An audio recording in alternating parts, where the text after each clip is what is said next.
गुरुजी, आज का प्रश्न ये है कि अगर किसी पे प्रेत बाधा, भूत बाधा या ऊपरी है, तो उसके क्या लक्षण हैं और वो किया कैसे जाता है? काल कमाई की जय। फिर भूत बाधा और प्रेत बाधा, ये कुछ इसके लक्षण होते हैं और ये हर किसी पे ऐसे नहीं होता। किसी के साथ में तो ऐसा होता है भाई, किसी ने कोई तंत्र क्रिया करी, उसको परेशान करने के लिए कोई चीज़ छोड़ी, तो ये होगी। एक जो है खुद होती है, और खुद कैसे लगती है? खुद लगती है अपनी बेवकूफ़ियों से। पहले के टाइम में जो है ये सब चीज़ें बहुत ज़्यादा थी। बीच में 15-20 साल पहले ये सब बंद हो गई, कम हो गई थी बहुत ज़्यादा। लेकिन अब जो है ज़रूरत से ज़्यादा हो रही है। उसका कारण सिर्फ इतना सा है कि आज के टाइम में कोई भी जो है ना, लड़की है या लेडीज़ है, ना तो कोई नियमों को मानते हैं और ना ही इन सब चीज़ों को मानते हैं, इन पे बिलीव ही नहीं करते। उसका कारण ये है, सबसे पहले तो लेडीज़ जो है खुले बाल रख करके घूमती हैं। दूसरा, पहले जो है ना खुशबू इत्र जो है ये बहुत कम लगाया जाता था, और आजकल नॉर्मल में सभी के साथ क्या हो रहा है कि खुशबू और इत्र जो है ना वो ज़रूरत से ज़्यादा लगाया जा रहा है। अब इसको लगा करके आप खुले बाल करके बाहर निकले, चौराहे के ऊपर जो है, अब चौराहे के ऊपर कोई भी संकट बैठा हुआ है, उसने आपको कैप्चर कर लेना है।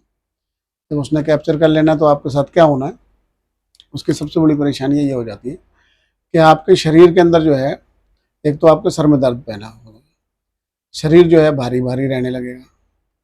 इसके लक्षण मैं बता रहा हूँ कि शरीर जो है भारी भारी रहने लगेगा, पेट में छाती में घबराहट रहने लगेगी, और रोने का मन करेगा, अकेले रहने का मन करेगा, उल्टे सीधे सपने आने चालू हो जाएंगे, और अकेले बहुत ज़्यादा जो है ना चिड़चिड़ापन होगा, किसी से बात करने का मन नहीं करेगा, सपने उल्टे सीधे आने चालू हो जाएंगे। और अगर किसी ने बहुत ज़्यादा विकटी परेशानी हो गई, किसी ने करा हुआ है, मैं किसी ने तंत्र क्रिया कर दी है, तो उसके साथ क्या होगा, वो बीमार हो जाएगा।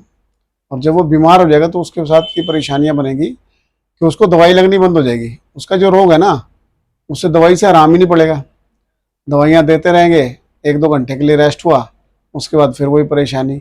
अब वो अंदर ही अंदर घुलना चालू हो जाएगा, उसका मन करेगा यार जा करके आत्महत्या कर लूँ, या किसी से बोलूँ ना, बात करने का मन नहीं करेगा, सर में दर्द रहेगा, चिड़चिड़ापन, उठाना नहीं जाएगा, जिससे उठने में परेशानी होगी, ना कुछ काम करने। ये इसके लक्षण हैं, और इसके सबसे बड़े लक्षणों का कारण हम लोग खुद ही हैं। हम लोग ना तो अपने वक्त को समझते, ना ही हम बड़े बुजुर्गों की, जो बड़े बुजुर्ग कह गए हैं, जो संतों ने कहा है कि भाई थोड़ा सा बालों को जो है बांध करके चलना चाहिए, खुशबू का प्रयोग कम करना चाहिए, लेकिन लोग मानते ही नहीं है। पहले जो था, इसकी सबसे बड़ी परेशानी होती है शादी के बाद में।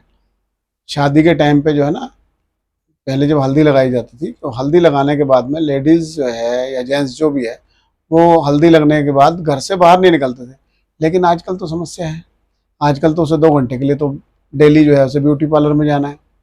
अब ब्यूटी पार्लर में जा रहे हो, सभी तरह के सेंट सूंट लगा रहे हो, रास्ते में आ रहे हो, कोई भी संकट बैठा हुआ है, कोई परेशानी नेगेटिविटी है, वो आपको फौरन पकड़ लेगी, और पकड़ने के बाद वो तुम्हारे साथ फेरों में आ जाएगी, और फेरों में आने के बाद में तुम्हारे साथ परेशानी बननी चालू हो जाएगी।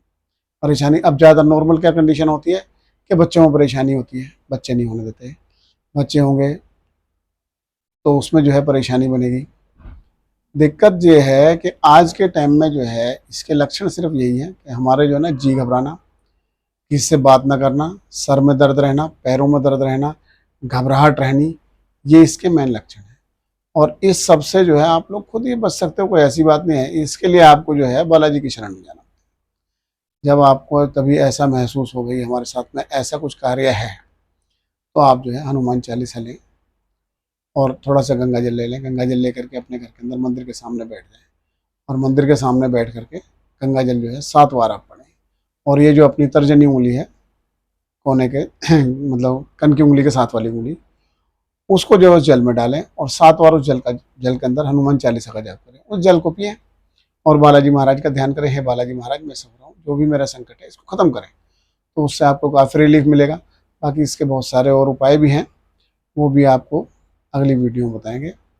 इसके लक्षण तो सिर्फ यही है कि एक तो दवाई ना लगना, बीमार रहना, किसी से बात ना करना, चिड़चिड़ापन होना, और सर में, कंधों में भारीपन, रोने का मन करना, अकेले रहने का मन करना, ये इसके लक्षण हैं। ओम नमो काल कर्माय नमः।